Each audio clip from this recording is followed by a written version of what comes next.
So today we're going to learn something called difference of two squares, guys. This is our topic. So far, we have learned one way of factoring, which was using, anybody remember? No. When you use FOIL method, you're actually multiplying them out. When I say factoring, it means writing something as a what?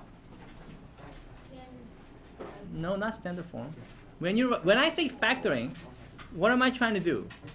Write something as a, yes sir? Not quite. Do you guys remember what it means to factor?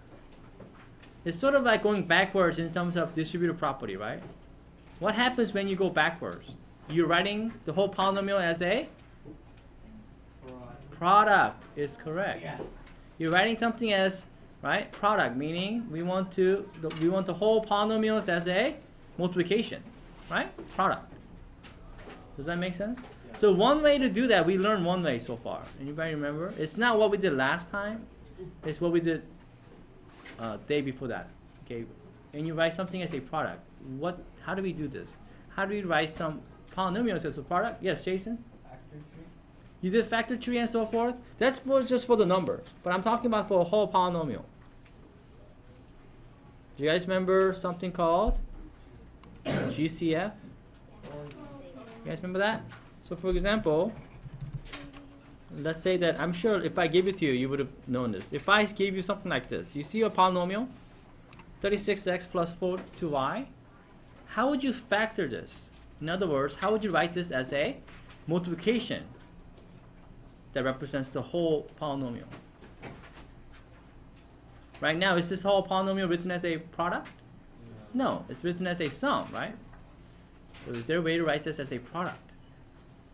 And that's only one way we know so far, which is using greatest common factor. Anybody see what the GCF of 36x plus 42y is? Yes, sir.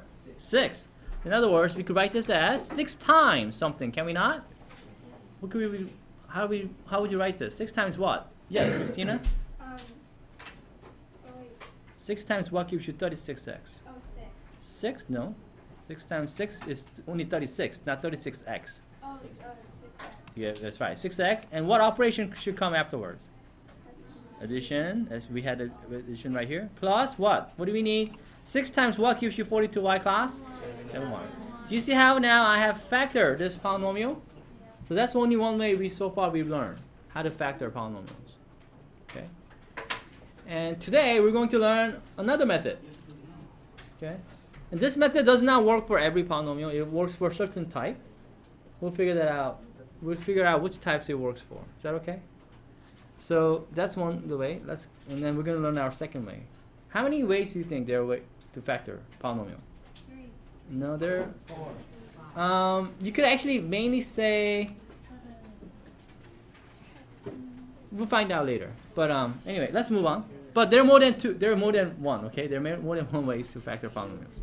Oh, by the way, I want to say this before I move on to the second method.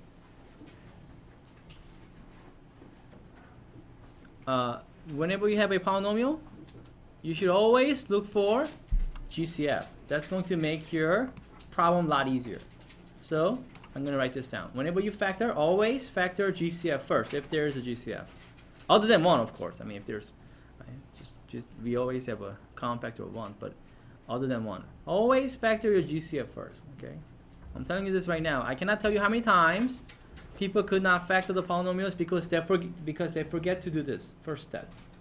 Always factor out your GCF if you can, okay? It's going to make your problem that much easier, okay?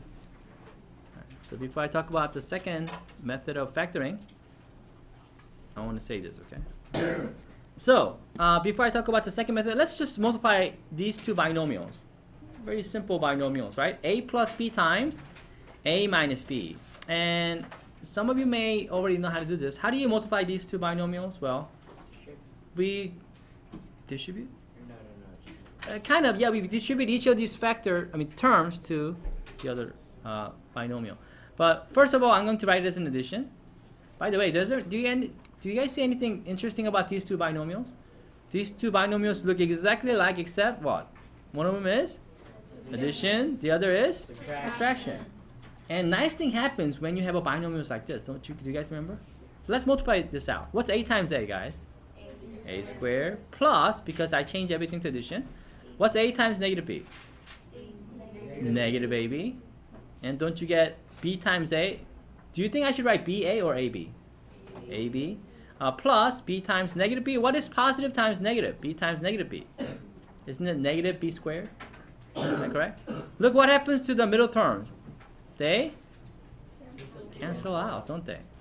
So we end up getting, would you leave it like this or should you write this as a subtraction using definition of subtraction?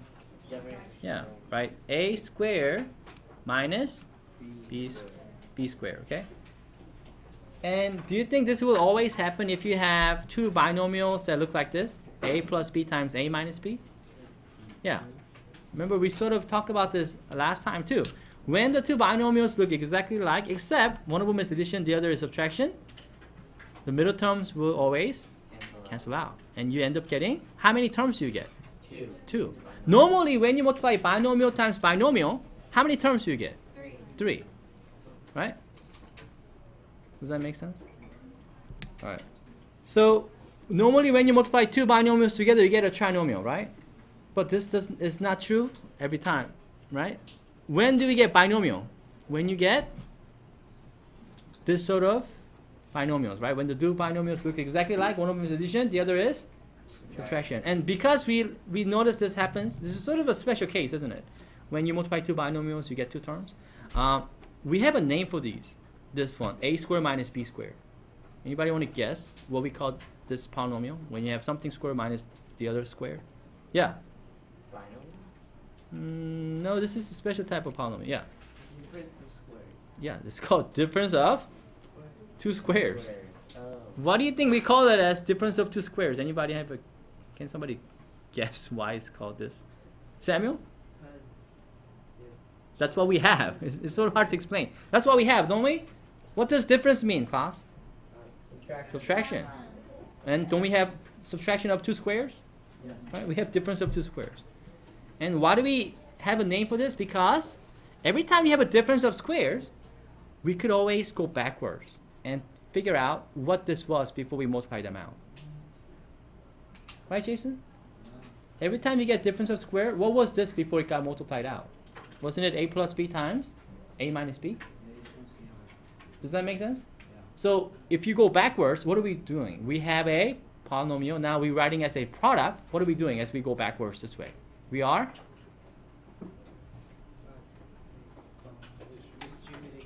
distributing backwards. Another word for that, start with F. We are factoring. Remember, factoring means writing things as a product. And we have a polynomial. Right? Now we could write this as a product. So it turns out, every time you have difference of squares, you could always write it as a plus b times a minus b. Does that make sense? And this is the key idea for tonight. Okay. So do you think they're going to always give you a and b like this? No, they're going to replace a with maybe x, b with some number, or a combination of both. Does that make sense? So, but if we could identify what your a and b's are, then it's really simple to factor these. Isn't that right? So our second method of factoring is called factoring difference of squares. And I call it ds for short. Is that okay? Difference of two squares, ds. Okay, so does this make sense? So every time you have difference of two squares, guess what? It's going to be a plus b times a minus b. Not square. Where do you see square? So here, write this down. Fact. Right, Samuel? If I have a squared minus b squared, if I have difference of square, this becomes what? A plus b times a minus b. Do you think anything being squared on the... No, something like that. A minus. Oh yeah, a squared, did I? Okay, so does that make sense? So if I have difference of squares, then it becomes a plus b times a minus b. Does this make sense? Okay, knowing this, let's see whether you could identify a and b. Because once you know what your a and b is, you could factor now. Does that make sense? Let's do our first example. Take a look at this example. It says x squared minus 25. Okay. And you may say, wait a minute. Do I have difference of square? Yes. How many people say I have a difference of square? Raise your hand. How many people say I do not have a difference of square? Right? Some of you. What'd you say, Carly? So very good. Now so before you answer this, okay, let me see if you will change your mind. Could I write this as something square minus something else square? It doesn't look like it. Yes, I can. Look. Now, how many people think that we have difference of square? Raise your hand. Does this make sense? How many people think that we do not have difference of square? Do you see why this is easy to see this way? So on your homework tonight, I would like you to write this, okay? See if I have a binomial that has a subtraction in the middle, see if it's a difference of square by plugging into this format, right? Something square minus something else square. You see how it's so much easier to see whether it's a difference of square or not? So in this case, what's your A? X class. What's your B class? 5. Do you see how they're writing X and do you see how if they just write 25, you may not know what your B is, but if you write it this way, you could rewrite it this way. Isn't that a lot nicer? Then you could see your A and B nicely, right? You could literally see what your A and B's are. And I would like you to write this step. Is that okay? On your homework tonight. Now that we have this, then we could go straight to what this was. We could now factor. We could write this as a product. Claire, do you see what it becomes? What do you think it would be? X plus 5 in parentheses times X minus 5. Exactly right. Do you see that? Isn't that A plus B times A minus C? Isn't that what we get? Do you see how this factors? I'm going to give you a minute. Go ahead and ask your group, see if they get this. Wait, I'll wait. So how many people understand how you get this, how you factor? Okay, is there a way to check and see if you got the right answer? Yes. How would you check if you have time and so forth? Yes, here, Eunice. You multiply them out, right? X. See if you get X plus 5 times X minus 5 becomes X squared minus 25, right? And does it become X minus 25? Yes. Yes, X squared minus 25, it becomes what we had before, right? So every time you factor, it's sort of nice because you could always check and see if you're doing it correctly. You just multiply it out. Does that make sense? Since we're trying to go backwards, right? You could always go forward. It's easy. Does that make sense, guys?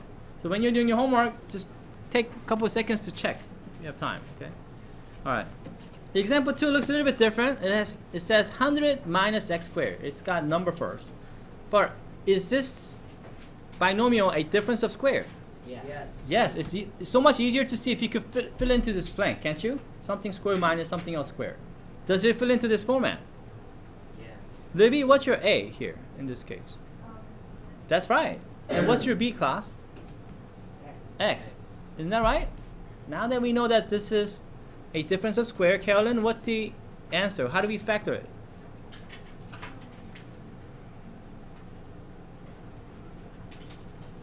You got A squared minus B squared. Isn't that what we have? What does A squared minus B squared become when you factor? 10 plus X times 10 minus X. You got it. It becomes 10 plus X times 10 minus X, right? Because your A is X, your B is X. No. Don't do it the other way. Please keep the same order, right? This time, you're right. A lot of you want to start with the variable first, but this time you had 100 first here, right? So it's in your A, 10. It's in your B, X. So therefore, it becomes 10 plus X times 10 minus X. Does that make sense? Don't switch your, actually, it turns out that X plus 10 times X minus 10 is same as this. They're equivalent, but you don't know why that's true yet. So we'll talk about that later, but keep the same order because look, your A is 10, your B is X. Okay. Yes? Oh, is it okay to write 10 minus X first and then times 10 plus X? Yeah, it doesn't matter because multiplication it's commutative, right? So yes, you don't have to have plus sign first. Yeah, good question. Does that make sense? All right, may I move on? Do you guys get what we're doing here? So they're gonna get a little bit creative in terms of what sort of A and B they're using. Okay, so let's move on to example 3. Let's see if you could identify what your A and B's are. Okay, here we go. Example 3. I got 64x to the 4th minus 25y to the 2nd. Can you figure out, first of all, do we have difference of squares? In other words, does it fit to this pattern, something square minus something else square? Go ahead, everybody try. I'll wait. And ask, and I want you to, if you're done, I want you to check with your group and see you guys agree with the answer, okay? I'll wait. Go ahead, everybody try. Alright, let me ask Samuel Lee, what's my A in this case? 64x squared. How many people agree with Samuel Lee? Okay, because does that mean then 64x squared times 64x squared gets you 64x to the fourth? Yeah. Yeah, so that will not be correct. Be careful. It's not 64x squared is your A. Aiden, what did you come up with? It should be 8x squared. That gives you 64x to the fourth, doesn't it? Because what's 8 times 8, guys? 64. Yeah, does that make sense? Please be careful. We want the whole thing to multiply. When you multiply it by itself, then you get 64x to the fourth. Samuel, then what do you think B will be? See if you can figure out B then. 5y squared? 5y. Yeah, it should be 5y, not 5y squared, because 5y squared would give you 25y to the fourth, wouldn't it? So, do you guys see how your A and B are A and B? Okay, A is 8x squared and B is 5y. Does that make sense? Okay. Sorry. So if you see that, then it's really easy to factor this difference of square. Isn't that what we have? We have subtraction difference of two squares. So Samara, what would this be when you factor?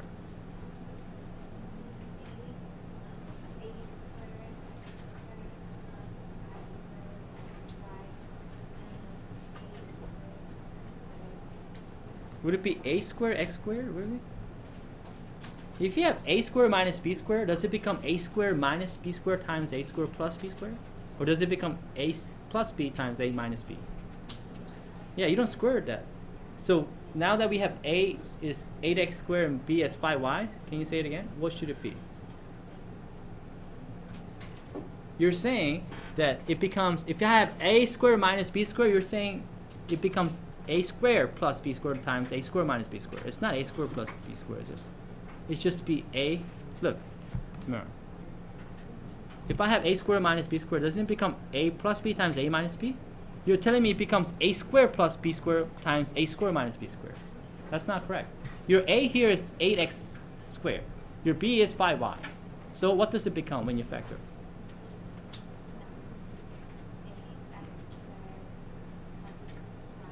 Good. 5y squared? 5y times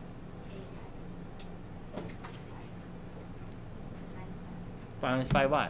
Does this make sense, class? Doesn't it just simply become this, class? Right? Do you see how since my a is 8x squared, it becomes something plus something times something minus something, right? Yeah. And what goes into those parentheses? A and b and a and b. Do you see? My a is 8x squared, b is 5y. Does this make sense? Yeah. Any questions? May I move on to the next example?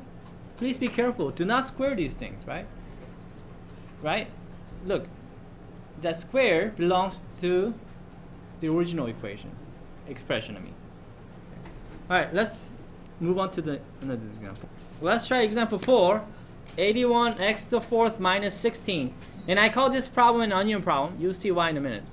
Yeah, this is something that I sort of made up. It's not like it's, yeah, but anyway.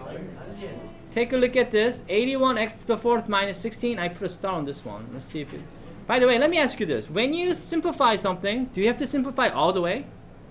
For example, when you get the answer as 4 over 2, what should the answer be?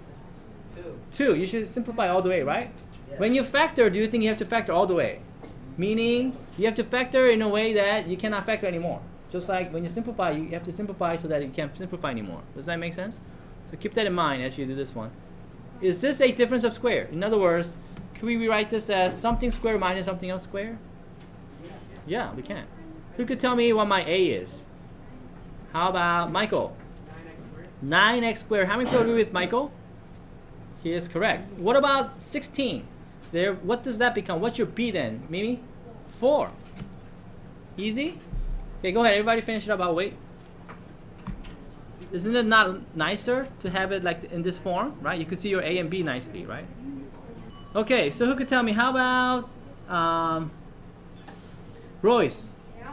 What does this become? The answer? Not yeah. What's my next step? So what's your A in this case? Yeah. 9. No, A is not 9. 9x squared is your A. What's your B? 4. 4. So if you have A squared minus B squared, right? It becomes A plus B times A minus B, right? So tell me what it becomes when you factor. 9x squared minus 4 plus 9x squared plus 4. That's right. How many people got this? Raise your hand. I'm done, right? Oops. No, you're not. I'm done, right? I'm not. You're right. I'm not done. Why not? How come I'm not done? Anybody see? And okay, Patty, what do you see? If we simplify to 3x. Yeah. Oh, no. Okay. Okay, Bella, what do you think? 3x plus 2 times 3x. Good, Patty. So guess what? 9x squared minus 4. That's again. What is that?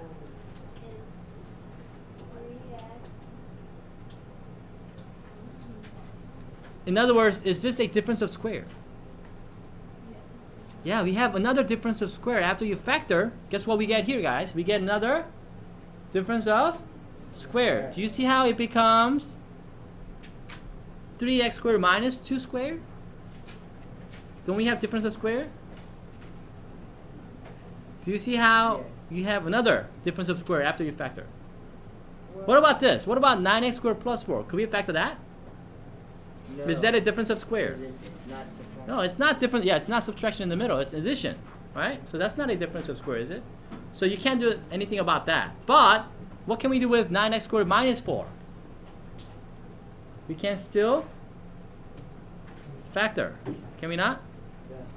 Do you see that? So Patty, what do you think this becomes? It's 3x plus 2 times 3x minus 2 times 9x squared plus 4. That's right. Do you see how the answer becomes? Let me move it up a little bit. Do you see how it becomes 3x minus 2 times 3x plus 2 times 9x squared plus 4? Right? Yeah. Do you see why I call it an onion problem? Because that's Why? It's layers. kind of like, exactly, it's got layers, right? After you peel out one layer, there's another layer. How come you have Right? to have the, how come you have to have the 9x squared plus 4? I simplify that.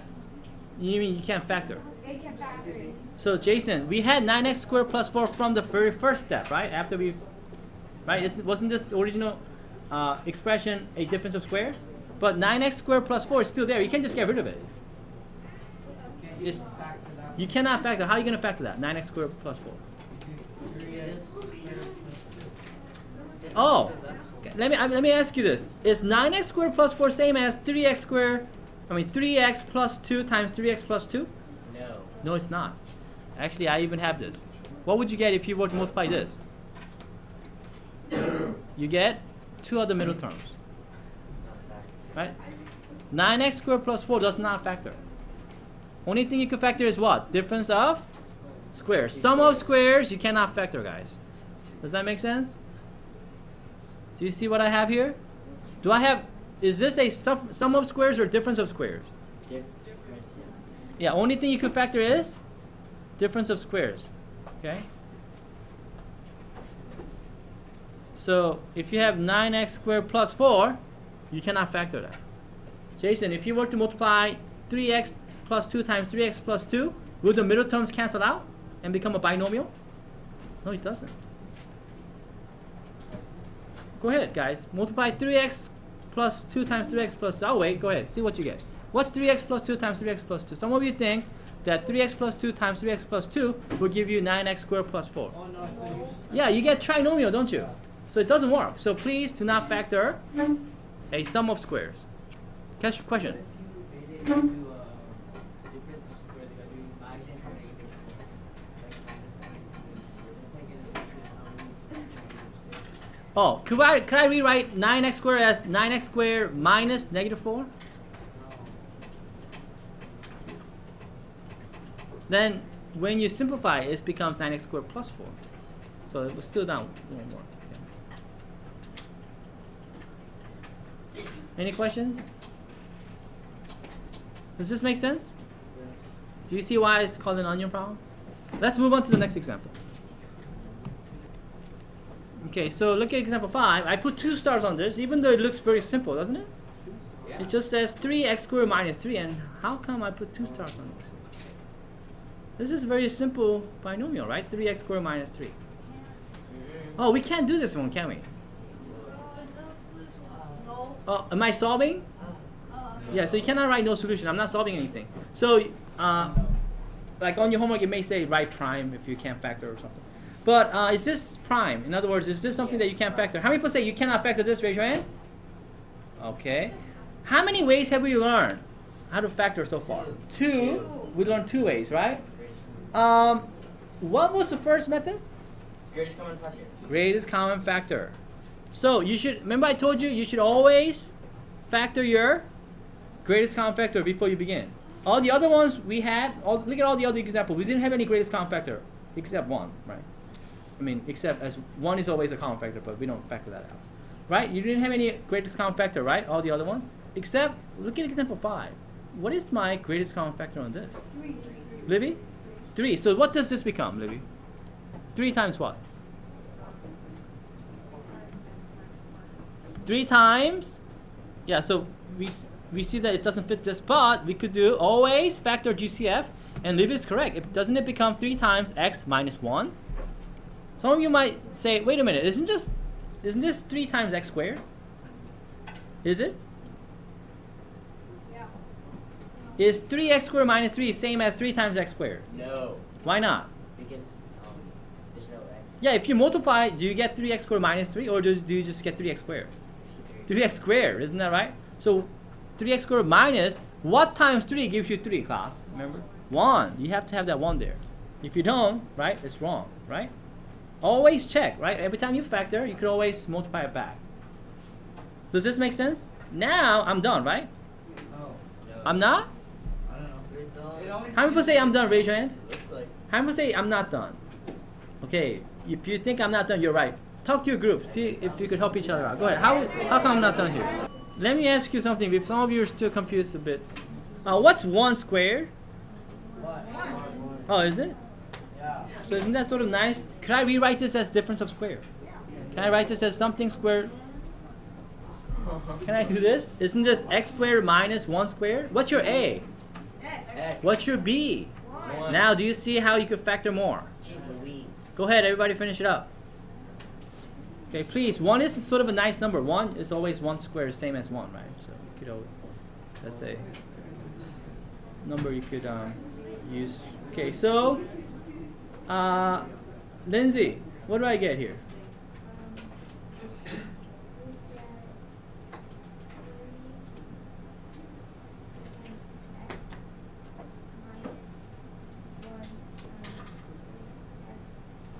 You got it. That's exactly right. So do you see this was another onion problem, wasn't it? So after you factor out your GCF, okay. By the way, whenever you do your homework tonight, guys, do you think it's a good idea to factor out your GCF first? Please do that. Otherwise, right? Imagine if you didn't do that. Could you factor this binomial? No, you couldn't have done that, could you? So there you go. You get 3 times x plus 1 times x minus 1. By the way, can I just get rid of that 3 all of a sudden? No, you can't just get rid of it. It's an expression, right? It still stays there. But it's one of the factors, isn't it? Any question? Chris, does this make sense? Yeah. Let's try one last one. And you may think, wait, how come we're using this sort of problem? Here, check this one. All right, here we go. Look at example 6, and you may say, wait a minute, I know how to multiply 2 numbers together. That's easy, 62 times 58. But on your homework tonight, they're going to give you a bunch of these, and they're going to ask you to use GCF. difference of squares. No, not GCF, but difference of squares on these.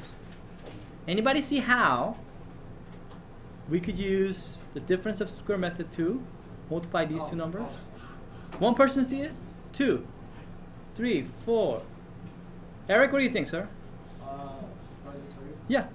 So you do 60 plus 2 and then times 60 minus 2. Exactly. Do you see how 62 is same as 60 plus 2, and then 58 is 60 minus 2? Why would you want to write it this way? Oh. Because we know what this multiplication of binomials become, right? When the 2 binomials look exactly alike, except one of them is addition, the other is subtraction, what's the end result? You guys remember this? If you have A plus B times A minus B. What's the end result, guys? A squared minus B squared. So knowing this, isn't this easier to multiply? What is your A in this case? 60. What's your B? 2. Go ahead, everybody finish it up.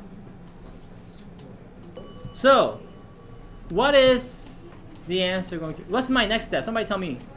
By the way, I cannot tell you how many times people mess this up. Samuel? No, you do A squared minus B squared. So what's 60 times 60? Isn't that A squared? Yeah. What is that? Doesn't this become 60 squared minus 2 squared? What's 6 times 60, guys? Is it 360? 3,600. Yeah, I cannot tell you how many people write down. Yeah, you need 2 zeros. It's not 360. On the test, I cannot tell you how many times people write 300. How many people wrote 360? Right? I did. Okay.